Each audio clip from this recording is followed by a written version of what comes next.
రైతు సోదరులకు నమస్కారం. ఈరోజు మనం మహబూబాబాద్ జిల్లా కేశవరం మండలం బుక్కిరామ్ తండలో ఉన్నాం. రైతు వాళ్ళది సురభి స్ప్రే చేయడం జరిగింది.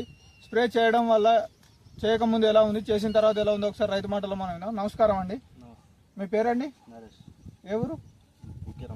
ఈ సురభి స్ప్రే చేశారు కదా, చేయకముందు ఎలా ఉంది, ఒకసారి చేసిన తర్వాత ఎలా ఉందో చెప్తారు? చేయకముందు మంచి లేదు, చేసిన తర్వాత ఇది సురభి చేసిన దోమ పేను అన్ని నీట్గా స్ట్రైట్ బ్రాంచెస్ అన్ని మంచిగా నీట్ వచ్చింది. పూత కూడా రాలడం కొంచెం తక్కువ, క్రాప్ మంచిగా పడ్డది. నీట్గా క్రాప్ గిట్లా బాగా వచ్చింది, మంచిగా వచ్చింది. సైడ్ బ్రాంచెస్ మంచిగా వచ్చింది. మళ్ళా కాయలు కూడా మంచిగా పడ్డాయి. చెట్టు కూడా 20-30 కాయలు పడ్డాయి.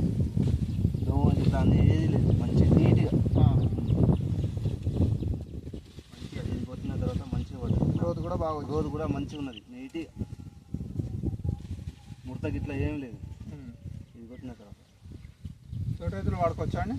మిగతా రైతులు ఎవరైనా వాడవచ్చు. ఇది మంచి బ్రాండ్ మందు, ఎవరైనా వాడవచ్చు. మంచి వాడితేనే మంచిది. ఇది ఎన్ని రోజులు అవుతుందండి స్ప్రే చేసి? వారం అవుతుంది. వారం అవుతుంది. ఎన్నో రోజు నుంచి రిజల్ట్ అవ్వబడి? 3-4 రోజుల తర్వాత రిజల్ట్ అవ్వబడి అయితే బాగుందంట. ఇప్పుడైతే మస్తు, నాకైతే పర్వాలేదు. వేరే రైతు కూడా వాడవచ్చు, వాడితేనే మంచిది.